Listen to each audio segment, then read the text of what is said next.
I'm John Batchelor. My professional is John Fund of the National Review Online and David Drucker of Washington Examiner here. Gentlemen, I need your thoughts, based in Washington as you are, often are. Daryl Issa and Job Creation and Regulatory Affairs Subcommittee Chairman Jim Jordon, Republicans, Daryl Issa of California, Jim Jordon of Ohio, have written a letter to Mr. George, Treasury Inspector General for Tax Administration, IRS. Mr. George, we've seen him much in the IRS investigations, asking him to look again, this letter dated in these last hours, to look again at what looked to be inappropriate evidence that the IRS may have conducted unnecessary, they don't say inappropriate, unnecessary audits and systematic post hoc reviews of entire groups of applications, as well as certain groups that have long possessed tax-exempt status. They're asking him to start again, this time with organizations that have long held tax-exempt status that may have been targeted in these special audits by the IRS. Mr. Fund, what's your sense of this? Why is Issa asking George to get back involved? Because it's not just groups that were applying for nonprofit status that apparently were harassed or delayed. Groups that already had it apparently had special audits, special consideration, special scrutiny. Key line here. The organization, this is a Clare Boothe Luce Policy Institute, the organization was subjected to 7 requests for materials and information. The request took the greater part of 2011 for the group to resolve, cost tens of thousands of dollars. And another group that had gotten its nonprofit status they went back after it had been operating. There were more questions about its future activities, more questions about what other groups it was working with, specific questions about whether it was working with something called the Leadership Institute. In other words, the harassment didn't stop once you got your status. It just meant sometimes that you had to go through the ringer again. Mr. Drucker, the IRS has never really gone away, but Mr. Issa and Mr. Jordon are looking to start Mr. George down this trail again. Is that wasted energy, David? The president last week used phony scandal. Mr. Carney did as well. Has the administration closed this story off, and is Issa frustrated? Your read, David. My read is that the Republicans are a little bit frustrated because they really and truly believe that something wrong happened at the IRS and that it rises to the level of scandal. But the press coverage has dropped off as the shock value of what happened has worn off, and there was a limited amount, but enough of an amount of progressive or liberal groups that were targeted. Not nearly as much as the conservative groups, but enough for this to be written up as of late as a sort of bipartisan scandal, if you will. Right.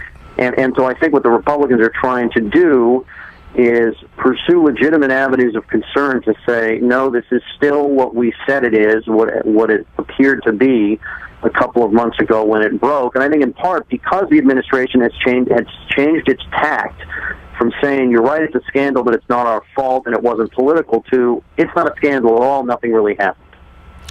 Mr. Fund, my recent experience about the IRS is that people want the rest of the story. They're curious. Is that your experience as well? I mean, this isn't just about partisanship. This is sort of about an organization that comes to all of us now and again, and they want to know who ran this operation. Bad judgment. Who was in charge? Do you hear that, John? Yes, and I think that one of the reasons the scandal has lost steam, as David says, is a lot of these people haven't really been dealt with. People have taken the Fifth Amendment. People have declined to go before committees. All of these IRS employees, by the way, most of them are on administrative leave. Several of them, including Lois Lerner, who was head of the tax-exempt organization division, are still being paid. So no one's talking. And that's what separates a scandal with legs and a scandal that slowly dies. If everybody shuts up and they wait for time to pass and people's attention to move on, I think it may go away. The issue, though, is this is the IRS, and this is the most feared and not particularly popular organization in America. So I do think what people need to do is connect this to something that citizens happen in their daily lives. Stories, human interest stories, and I think that that's what's missing here.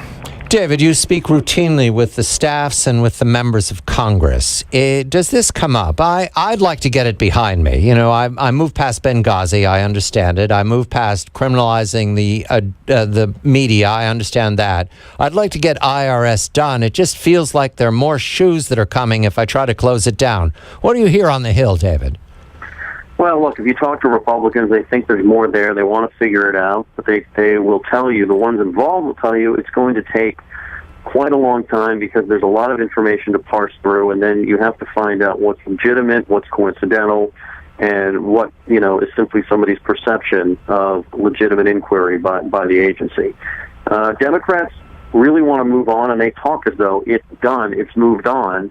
There's been a distinct change if you monitor the progressive press from, wow, if this is really happening, we're really worried because we don't believe in this sort of thing, and wow, it's the IRS, and we really like government, and we don't want people to, you know, have a problem with sending their money to Washington, to phony scandal, doesn't exist, was overblown, nothing to see here. So there's been a change on the left, and there has not been a change on the right, but there was not an immediate smoking gun, and there are several or probably hundreds of low-level investigations by congressional staff on the Republican side trying to go through all of the complaints that have been sent into these committees. Mr. Funn, you mentioned Lois Lerner. That's a puzzler, isn't it, John? Why did she do that? Do we have an answer for why she took what's the crime that she took the fifth from? Well, let's look at what Treasury Secretary Jack Lew, who basically supervises the IRS, said over the weekend. He said two things. This is a completely phony scandal, which is exactly different with what the Obama administration was saying 2 months ago, as David says. And he said, Mr. Wilkins, the chief counsel, yes. We haven't talked to him. We don't know. So in other words, the investigation is still ongoing. Key players have not been interviewed or agreed to talk, and yet it's a phony scandal. In other words, they're not interested in the truth. They just want this to go away. That's what's driving Republicans to continue to ask questions, because the extent to which the Obama administration is evading all of this accountability gives them pause and makes them wonder, is there a really big scandal here? All right, run out the clock. Gentlemen, all they have to do is get to August 1st. David Drucker of Washington Examiner. Everybody leaves on August 1st in Washington. I hope Mr. Funn and Mr. Drucker enjoy their holiday away from members of Congress as well. John Funn of the National Review Online. I'm John Batchelor.